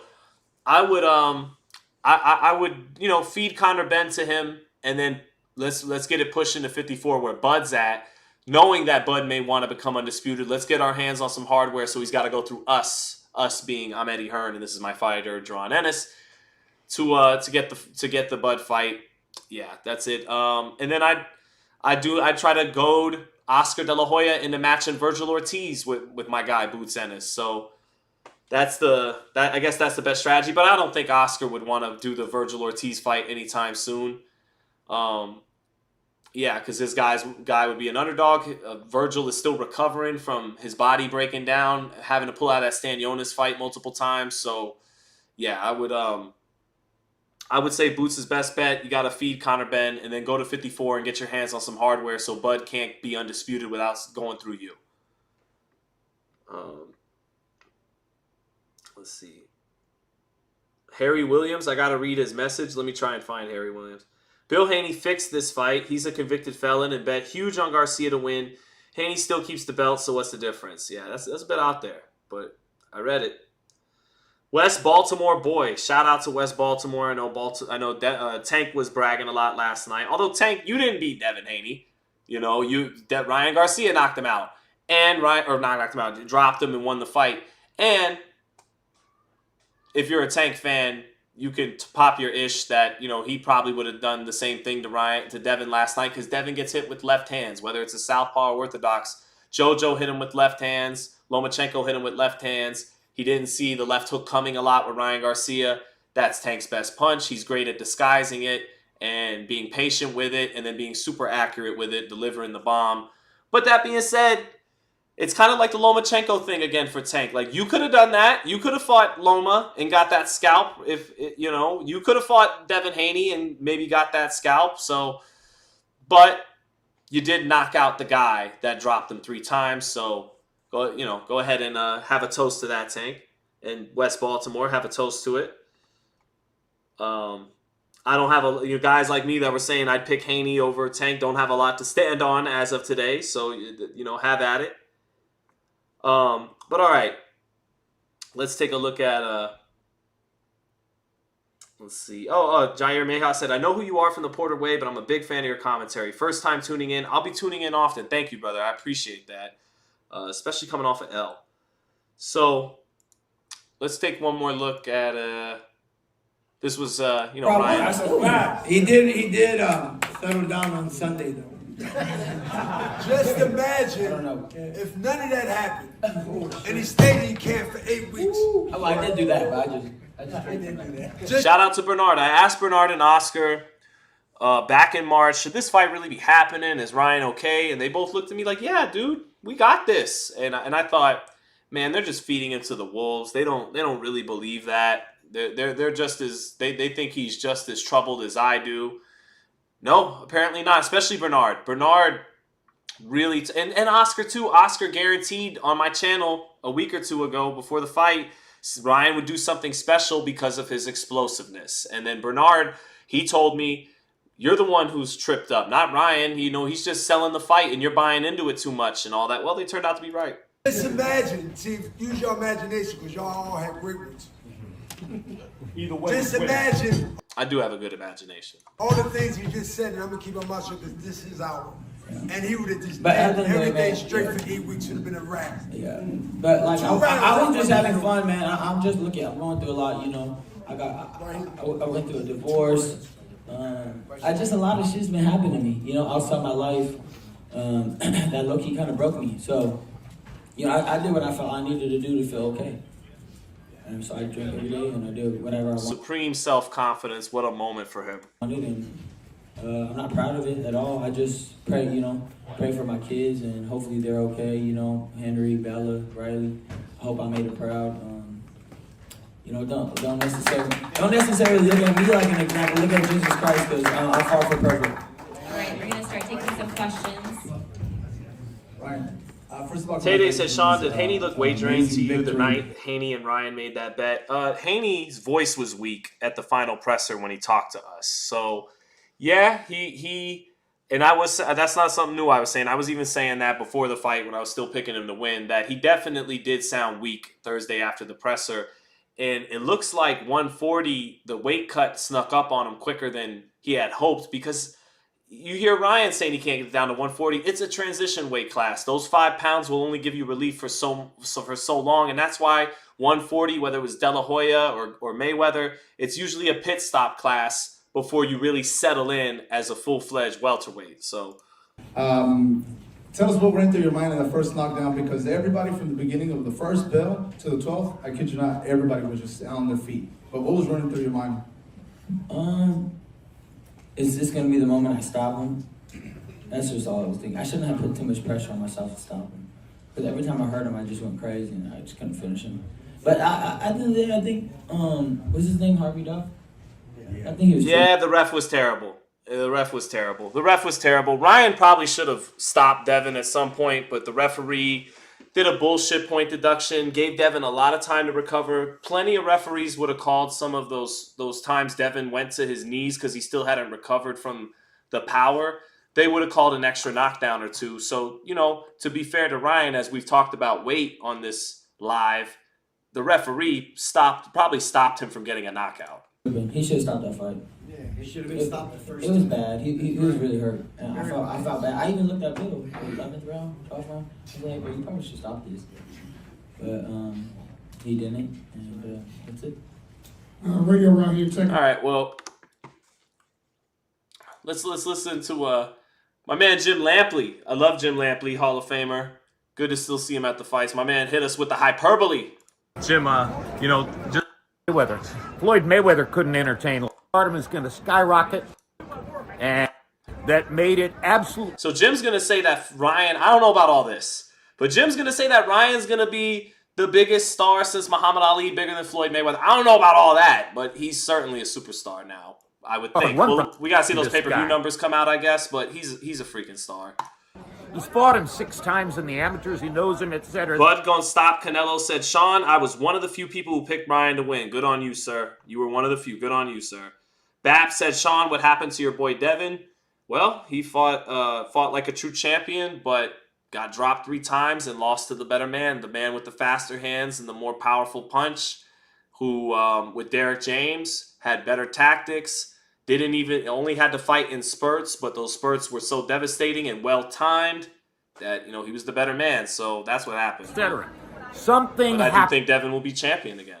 Happened that made it absolutely impossible tonight for Devin Haney to deal with Ryan Garcia's left hook. And it was electric. It was astonishing. It's one of the most thrilling and unexpected. It was electric. Like, that is scintillating, electric, sizzling. Like, that left hook was something in person. Things I've ever seen in a boxing match. And right now, Ryan Garcia's level of stardom is going to skyrocket to a point beyond anything we've seen before since Muhammad Ali. He's going to be the biggest thing in boxing since Ali, as of this moment. Bigger than Floyd Mayweather. Bigger than Floyd Mayweather. Floyd Mayweather couldn't entertain like this. Floyd Mayweather was a guy who won fights. Ryan Garcia didn't win a fight tonight. He upset the whole sport. Mm-hmm. He turned it inside out. He made himself the epicenter of boxing. You know, I was talking to you before the fight. True. But I don't know if he's going to be bigger than Floyd Mayweather and Muhammad Ali. You know, those are just tough numbers to catch up to. But, you know, we'll see. He's a superstar. Haney Sky's the limit. wouldn't have much confidence against him. Davis might. Make your choice that way. Do you think at this weight, where he's not amongst the most unexpected? The most unexpected thing I've ever seen. I know you said it's one of the most unexpected. Where does it rank amongst the most unexpected? The most unexpected thing I've ever seen. Over Tyson Douglas? Over Tyson Douglas? Yeah, absolutely. To me, this is more unexpected than Tyson Douglas. I had seen Mike Tyson go the distance with Mitch Blood Green. I'd seen him go the distance with James Bone Crusher Smith. I'd seen him go the distance with Tony Tucker. I knew that somebody taller than Mike Tyson with a long jab and a right hand that came over the top could give him trouble. I didn't think Ryan Garcia could do this to Devin Haney. Thank you, Jim. Thank Talk to you. Yep. Well, and some random. Get out of here, random ad. Interesting stuff. Wait, one more live look at Ryan Garcia. I believe this is a live shot. Yeah, it wasn't funny the first time, but I'm gonna. DiCaprio just needs to dye his hair black in that scene, and we'll be a little closer to Ryan Garcia lookalike. That is not a DiCaprio lookalike. That's me talking with Tim Bradley. Let's get quickly to what Tim had to say real quick. Well, no, you know what? We're not done with the Ryan Garcia celebration train. Chris Algieri, along with Tim and Paulie, got called out, but Chris is a great analyst, former WBO champ, and he gave Ryan lots of props here. Let's listen to Chris. The former world champion and a great expert, but tonight all of us experts, former champions or not, made fools of by Ryan Garcia. What did we not see come? What did we underestimate this kid? What's your initial reaction? We missed the mark, man. I mean, talent. Ryan is a super talented guy. I said, like, this is talent versus discipline. The discipline of Devin Haney showed that he was able to survive. I mean, the kid's got a dog in him, man. That was an incredible showing. But Ryan is just super talented, man. The guy can really punch. He really showed the power is real. Very, very fast hands. And he fought really poised tonight. I was really impressed by that. But listen, man, we were wrong. And I'm happy because it's good for boxing because it was an awesome fight. It was a lot of fun. So I'm going to eat some crow this week, but listen, it is what it is, man. Boxing grows once again. I'll be joining you. You were a pure boxer like Devin, and every now and then you would try to load up on your right hand, try to prove a point. Mm-hmm. Is that what was Devin's game plan not good tonight? No. Following a puncher? It was not good. There was a lot of left hooks thrown, and I saw that in the warm-up. He's throwing leaping left hooks. I'm like, don't. So the rule is jab with the jabber, don't hook with the hooker. Right. And when I saw him throwing those hooks, and he threw them all night long, and he actually hurt Ryan, and I think in the third round or fourth round, whatever round it was, but that just was not a good game plan. And I would say, leading up to this fight, Ryan's path to victory. Devin's best punch in this fight, as it's always been his best punch, was his jab. And that's what allowed him to start to gain some footing and control in 2, 3, 4, and 5. But he still wanted to load up on shots. And it just wasn't trying to load up against a guy who can hit much harder without needing to even load up. He could just whip his shot quick. It didn't bode well for Haney. But again, he wanted to try to match Tank. He wanted to try to give people what they were expecting of him, okay, you're going to be number one pound for pound, stop Ryan Garcia, Is to get Haney to trade with him. He didn't have to get Haney to trade with him. Haney chose to trade with him. Yes. And I don't know if it was ego, I don't know if it was bravado, I don't know if they underestimated Ryan, but it was the wrong game plan, and it showed. Well, wouldn't it have mattered if Devin tried to put his boxing shoes on, or does Ryan just have his number a little bit? Well, I saw that too. I thought that Ryan almost like big brothered him a little bit. This is their 7th time they've been in the ring together, and it just seemed like Ryan had in his head, like, listen, I felt you, bro. Like, I got you. I know what I can do to beat you. But listen, Haney was boxing great in the second, third round. We're getting kicked out by security. No, I'm a world champion. I'm going to my press conference. At the weight he was at, Gervonta comes performance. It makes me think like I could believe him now. Like, yeah. So yeah, man. Chris gave it up to him, and then let's close with Tim. Let's close with Tim giving his thoughts yet, too. He didn't show that. He didn't show that in the fight. Now let's talk about Ryan Garcia. Ryan Garcia, he did some interesting things in there. I think Derek James, I think they had a great game plan. He used his jab every now and then. He was luring in. He was trying to set lateral traps. You kept seeing him moving to the left and moving to the right, bagging up, bringing Haney, just allowing Haney to come in and come in and come in. But once he started punching with Haney, and I said this in my breakdown, I was like, to better his chances, he has to punch with Haney because he has the faster hands and he's the stronger puncher. And once he started exchanging with him, man, and letting his hands go, Haney had no answers whatsoever. There was no counters coming. Haney would just go up in a high guard. The speed was too blazing fast. The power was too much for him. You know, it looked like he didn't have his legs because he was getting knocked off balance and so on and so forth. You know, but they had a really good plan, you know, and he started turning that jab into a hook, a surprise hook. He started parrying with it, using that long guard, and he started coming around and catching him with that hook. But, you know, I want to go back to the beginning because, you know, you're an analyst, great analyst as well, man. I listened to you on your channel. You know, through the lead up of this fight, I thought Haney was going to win this fight with flying colors. And that's with everything being equal. Understand that. That's what everything being equal. So like we make our predictions, we talk about this, we talk about that, we talk about each other's flaws, we talk about all their abilities, right? But that's before we actually get to the weigh-ins, you know, because the weigh-ins is actually where you can see, all right, is my pick right or is my pick wrong? To continue what I'm going to initially say is that Ryan Garcia didn't make the weight, people. I don't care. Like, you have a contract to make a weight. And I don't think Ryan Garcia intended to make the weight at 40 pounds. Now, again, I think Ryan just beat Devin because he was better. It wasn't because he had the extra 3 pounds. But if Tim Bradley's not saying it, who is pointing it out and holding it accountable? It is something to be held accountable when you sign for a title fight. This wasn't some controversial thing back in the day. Floyd Mayweather, everybody knew he would beat Juan Manuel Marquez at 144, but he decided to be at 146 anyways. No one tried to take it the next step and go, that's why he beat Juan Manuel Marquez. But everybody said, you know, that was some bullshit. That was some bullshit what he did. Even though he would have beat Marquez anyways. When Jose Luis Castillo knocked out Corrales in the rematch, when he came in at 138.5 and Chico got all the way down to 135 and Castillo knocked him out in 4 rounds, it wasn't some controversial thing. Everybody mentioned, hey man, that helped. That wasn't a good thing. And pretty much the same thing. Everyone suspected Castillo would have knocked him out anyway. So same thing here.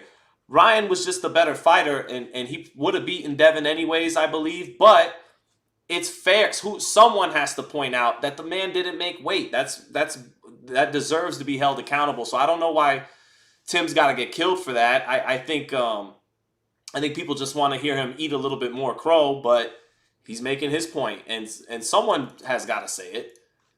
You know, even after the fact, Ryan was like, "Well, that's why I would fight at 143." You know, there was no way I was going to make the weight. He knew even going into the fight that he wasn't going to make the weight to begin with, you know, which is one, not right. 2, you're contracted to make 140, and you go into the fight now with an advantage, you know. So what he learned from Gervonta Davis was he took it into this fight against Devin Haney. And, you know, some people say, well, Haney, you know, he took the money, and Haney, of course.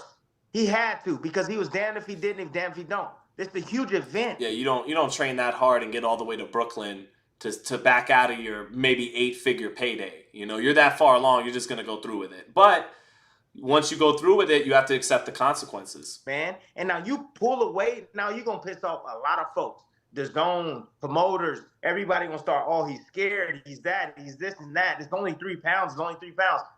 If it's only 3 pounds, 3 and a 3.2, 3 point, whatever it is.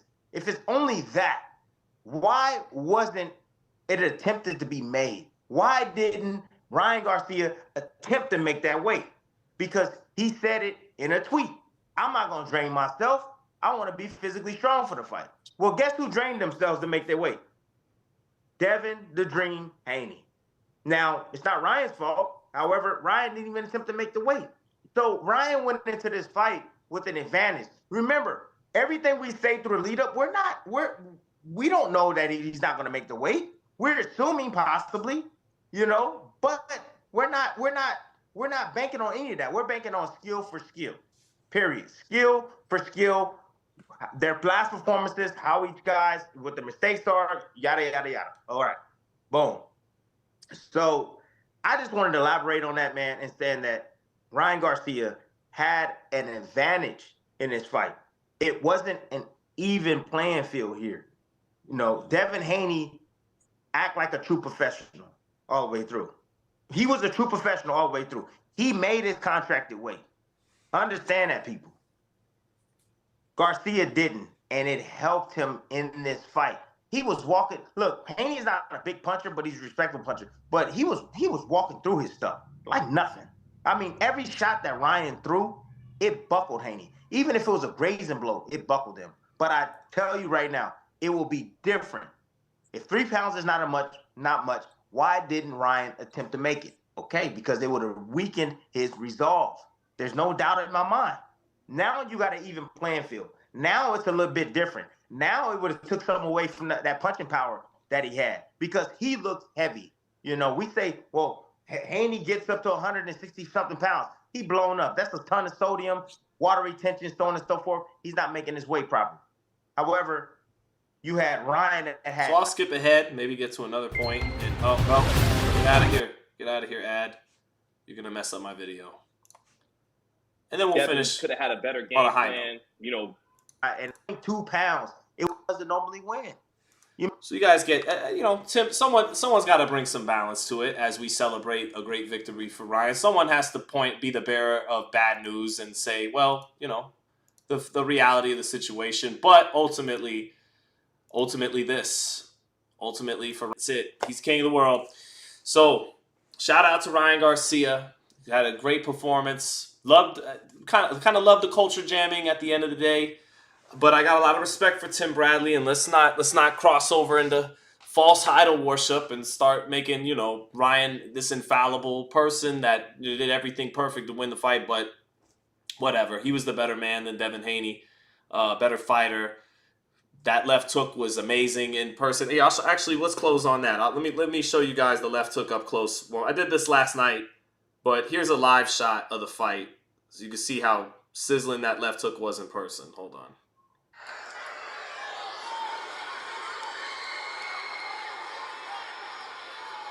And watch the roar from the crowd in Barclays. The crowd that he won over.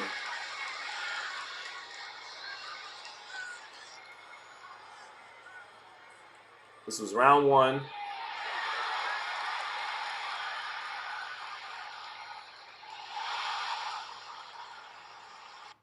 Yeah, one more time. Great moment that captures the intensity of being at a big fight.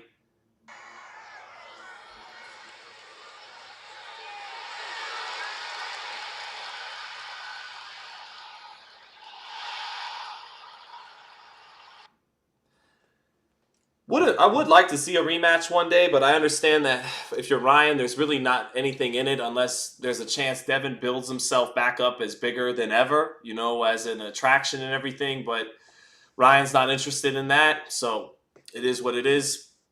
They may never fight again, and Ryan got the better of it in the pros, and that's how it goes down.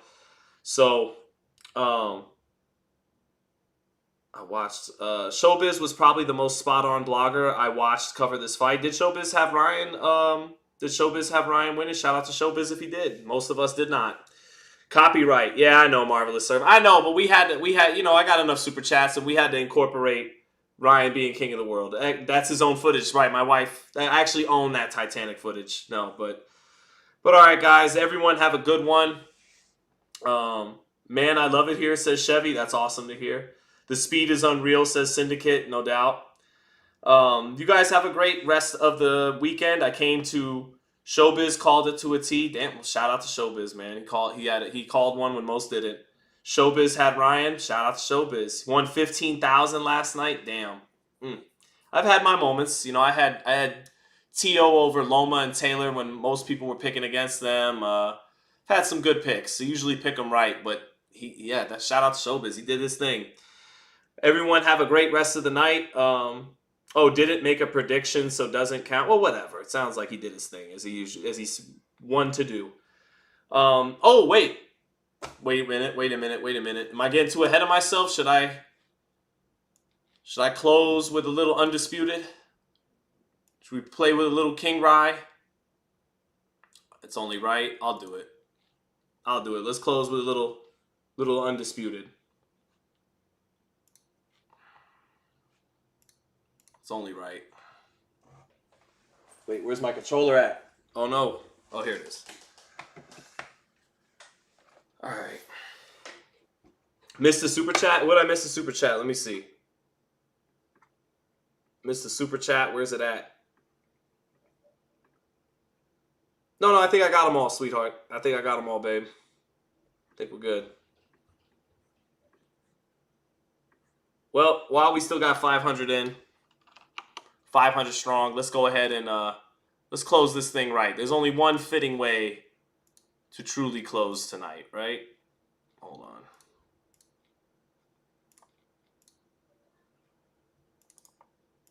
Let's go ahead and do it. Boom. All right. It's only right we do it. We will close with some Ryan Garcia undisputed gameplay.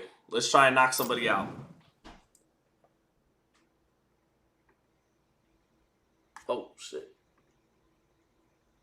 I could say I subscribed to you when you only had 5,000 subscribers. I fully expect to see your subscriber count to increase exponentially soon. Keep up the good work. Thank you, Bible English. All 470 of you, don't go nowhere. There we go. Let's go. Online quick fight. Some Ryan Garcia. It's only right.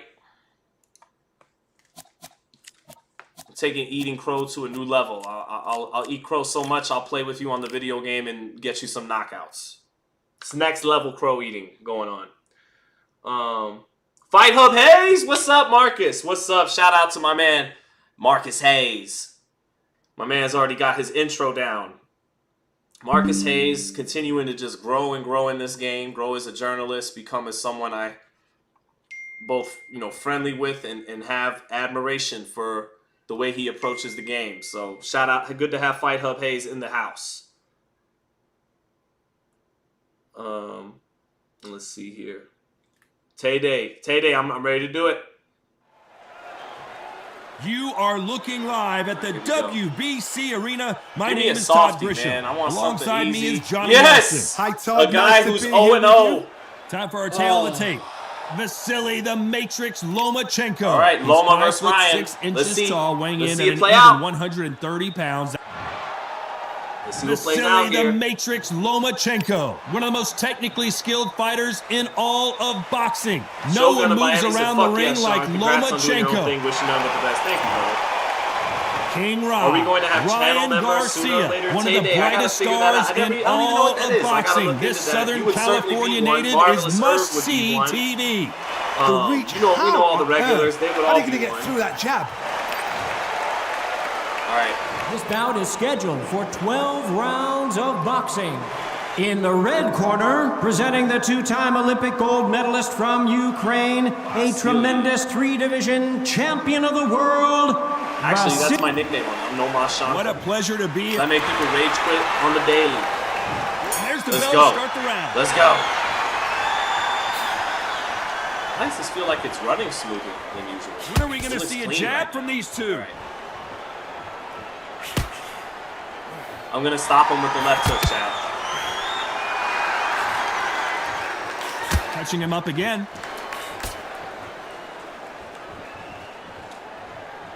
Really good buzz in the air tonight. This crowd waiting for something special. Did you see the nerves on the fighter stepping into the ring, Todd? It can tell you so much about a fighter. And they're looking at the opposite corner. Loma. You've got one Too fighter little. that is in heaven. He's the new Ryan This Garcia is where now. they want to be.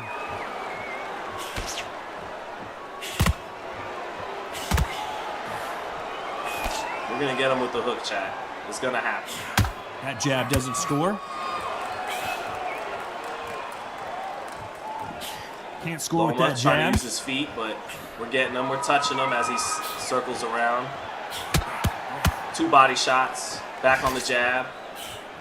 Halfway through the round, Body and shot. I don't know who's got the advantage. Oh, it Great reached that stuff. time. Swing and a miss with the jab. Okay, Very reaching close for the match. body shot. He Here we shows go. the skill, Oh, no, I thought the it countered discipline, him. There it the is. respect both fighters have for each other. Because He's no too one little, dare chat. Let's press do him. anything He's out too of little. turn.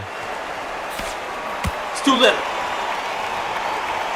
This is 143, Ryan. I've seen this Can't fighter in handle the that. past go 12 rounds and not have a mark on their face. That's This is what happens 143, when Ryan. you This is stick Ryan's and weight, move. Ryan. You hit and you Remember don't we had get Canelo hit. weight, then we had Give an Super Canelo outside weight. fighter Canelo weight time was to 155, think. You've and got to then make Super a Canelo weight was fighter 164 and a panic. half You've against got to rush the Chavez. fighter into This is doing Ryan things weight. they don't normally do. Very close round with 10 seconds to go. We touched that body up that round, Chad. Touch the body up. Oh, that's it. That's the one. That's the one. Let's talk You about gotta set Loma it in up. that last round. Well, he is glad The to shoulder avoid roll. that You want to see the pass. shoulder roll, Ryan? All right, let me see. We're hoping for an all-action slugfest. Oh, Let's shoulder see how roll. they bounce back Ryan, here in this shoulder round. roll. This Ryan, is shoulder. one of those Like, oh. situations. You've just been hurt. You've got to get out there again. Be smart. Be sharp. Don't be a fool. Don't get Oh, look suckered at- in. look at- Make him fight your fight. Hold him, tie him yeah, up. that's just how he was until the doing head clears in the late again rounds. and your legs come back again. Because if you don't, he's gonna pop you off. Oh, come on, give me the counter. Oh, just a little short with the hook to the body. A Insane little short with it action. again. Touch it. Oh, a gut-busting Oh, right good counter by uppercut. Loma. Good counter. That got my attention. Let's tighten up the stance. This fighter's completely content to sit back and let you make the first move. That's Touching where it with the they straight right thrive. hand to the body. You there. have got great ring IQ. Jab. Counter punch. Boom! There it is. There it is. There's the hook. These two are the perfect You dance won't take too partners. many of those, Chad. Perfectly matched. You won't take too Skill many for of them. skill, tap for tap. Now this fight will say, you know what? I'm just that Oh, notch touched above him with you. the- there it so is, I've to the got body. respect. So much for Let's defense finish up. and Let's finish it. ability. Hook to the body. Luke Dave, Campbell hook where to the should body he look? coming. What should he do? Should he run? Should he try and hold up? And they're down. Just when finish you him to thought the it body. You're couldn't too get little. any worse. Oh, he's down. He's down. Is he gonna get up? He's Marvelous staggering. Herb says Loma touched me. He touched me. That's all he did was a little touch. We dig to the body and get him out of there.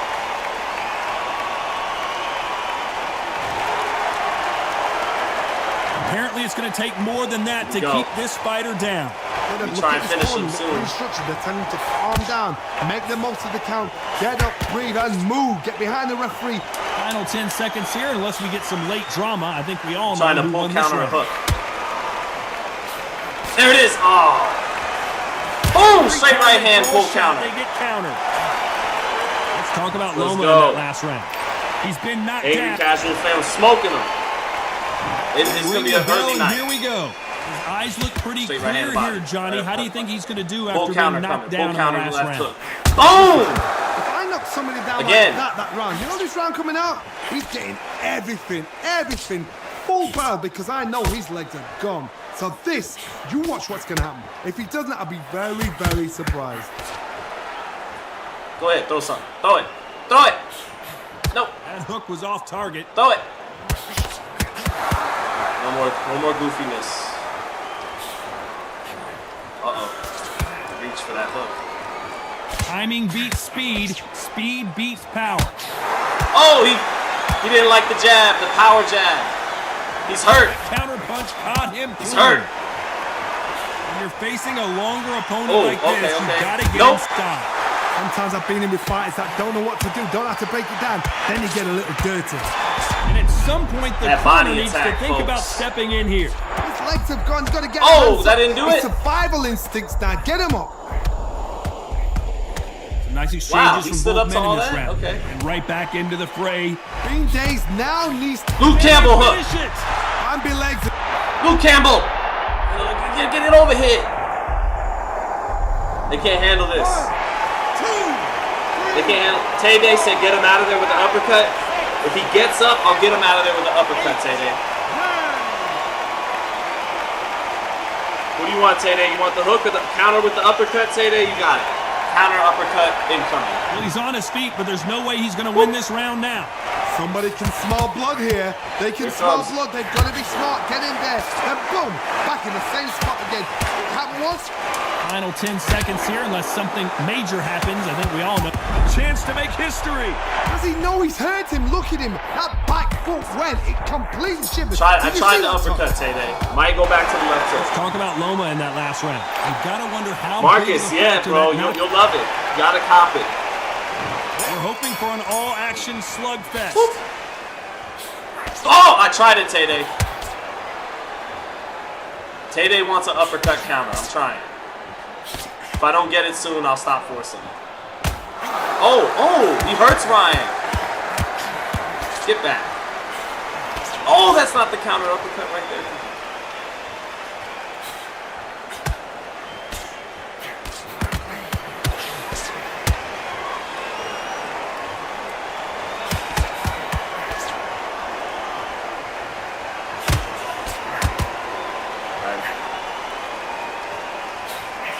Scores with the counter. There it is. There it is. Hook. I'm sorry, Tay-Day. Oh. It's the hook. Oh. Let's hit him again. Yeah. There's the uppercut. 1, 2, 3, 4, 5, 6, 7, 8, 9,